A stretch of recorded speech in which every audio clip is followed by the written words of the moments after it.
Hello everyone. Welcome back to TAP's Journal. On a quiet spring morning in Colorado, two students arrived at their high school, not for classes, but to execute a meticulously timed paramilitary assault. Their objective was not just a shooting, but a massive bombing that intended to claim hundreds of lives in a single moment of calculated devastation. This event fundamentally altered the DNA of American law enforcement response and school security protocols forever. The preparation for the events of April 20th, 1999, began more than a year in advance, according to the Jefferson County Sheriff Office investigative files. Eric Harris and Dylan Klebold maintained detailed journals and filmed a series of home videos known as the basement tapes to document their progress.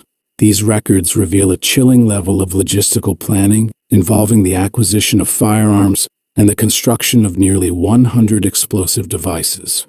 The perpetrators viewed their plan as a grand tactical operation, rather than a momentary lapse of reason. Evidence recovered from the Harris residence showed that the duo had studied the school's floor plans and cafeteria peak hours to maximize casualties. According to FBI behavioral analysts, the strategy was designed to mirror a terrorist attack rather than a traditional homicide. They acquired a 9mm carbine, a 9mm handgun, and 2 shotguns through various illegal means and third-party purchases. These weapons were then modified, including the sawing off of shotgun barrels, to make them easier to conceal under their long black trench coats. The tactical plan relied heavily on 2 large propane bombs placed inside the school cafeteria during the busiest lunch shift. Based on the surveillance camera logs from the school, the 2 students entered the building at approximately 11:10 a.m. to plant the explosives. These bombs were hidden inside duffel bags and set to detonate at 11:17 a.m., when the room would be most crowded.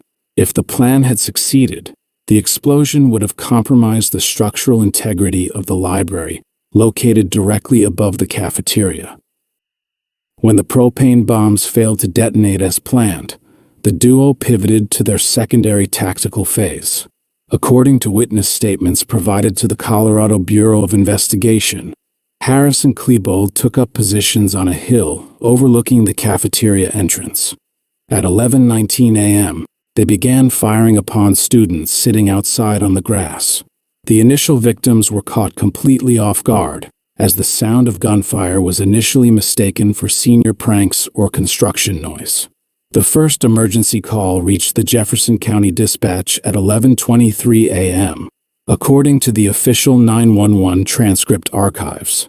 Teacher Patty Nielsen, who had been injured by glass fragments, called from the school library to report a gunman in the hallway.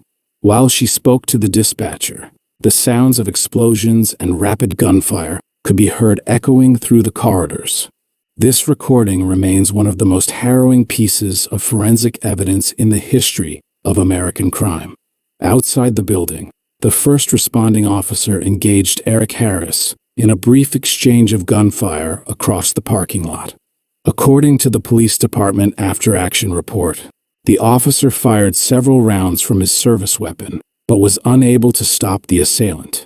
Harris and Klebold then retreated further into the school building, moving toward the library where dozens of students were hiding. This transition marked the beginning of the most lethal phase of the entire operation.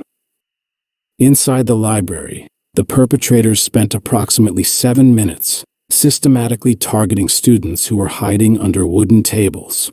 According to survivor testimonies compiled by the National Center for the Analysis of Violent Crime, the assailants engaged in verbal taunting while reloading their weapons. They showed a complete lack of remorse, even laughing as they discharged their firearms at close range. During this brief window, 10 students lost their lives and many more were critically wounded.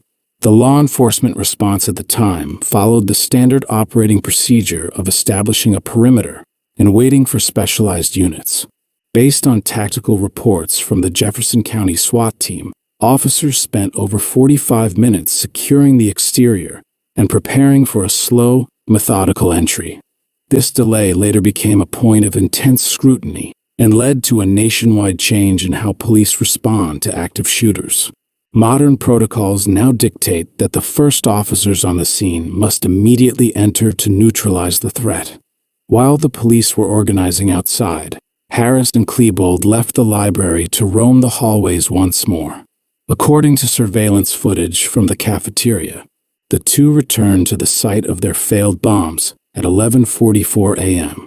They attempted to ignite the propane tanks manually by throwing a Molotov cocktail at one of the bags. A small fire broke out, and the sprinkler system was activated, but the large-scale explosion they desired never occurred. The two shooters eventually returned to the library at 11:56 a.m. to observe the police activity through the large windows. According to the coroner report from the Jefferson County Medical Examiner, Harris and Klebold took their own lives shortly after noon.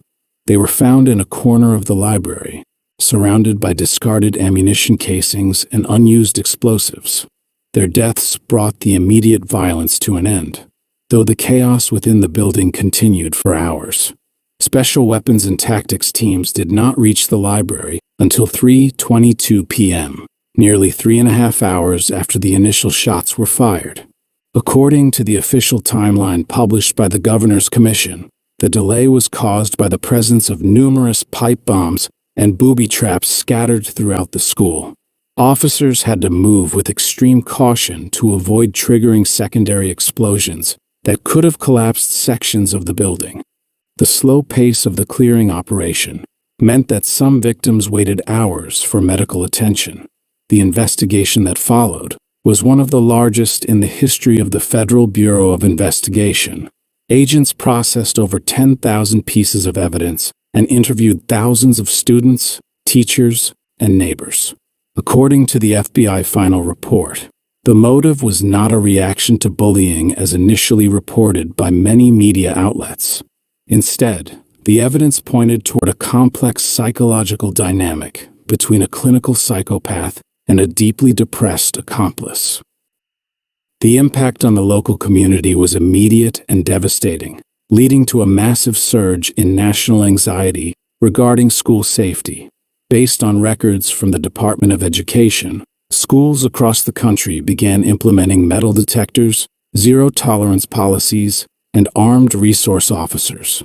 The tragedy served as a grim catalyst for the modernization of school security infrastructure in the Western world. It also ignited a fierce and ongoing national debate regarding firearm legislation and the accessibility of high-capacity magazines. Forensic psychologists have spent decades analyzing the writings left behind by the two perpetrators to understand the warning signs. According to Dr. Robert Hare, an expert in psychopathy who consulted on the case, Eric Harris displayed classic traits of a predatory personality. His journals were filled with expressions of superiority and a desire to leave a lasting mark on history through violence. Dylan Klebold, by contrast, appeared to be driven by a sense of hopelessness and a longing for self-destruction. The tactical failures identified during the response led to the creation of the Advanced Law Enforcement Rapid Response Training Program. According to the National Tactical Officers Association, this training shifted the focus from contain and wait to immediate action for all patrol officers. This change in doctrine has been credited with saving countless lives in subsequent high-profile shooting incidents. The lessons learned from the school hallways in 1999 are now a fundamental part of police academy curriculums. The physical school building itself underwent significant renovations to remove the areas where the most intense violence occurred. According to the school district archives, the original library was demolished and replaced with a new facility built on a different part of the campus. A permanent memorial was later established in a nearby park to honor the 13 victims who lost their lives. The site remains a place of reflection for those studying the intersection of mental health and public safety. In the years following the event, numerous lawsuits were filed against the parents of the shooters and the local sheriff office. Based on court trial archives, these legal battles sought to determine if the tragedy could have been prevented through better parental supervision or police intervention. Most of these cases were eventually settled, but they highlighted the legal complexities of holding individuals accountable for the actions of others. The litigation also brought to light several missed opportunities where law enforcement had been alerted to Harris's dangerous behavior months earlier. The cultural legacy of this case is documented in various books, films, and academic studies that attempt to parse its meaning. According to sociological research from the University of Colorado, the event created a blueprint for future school shooters who sought to emulate the tactics and notoriety of the 1999 assailants.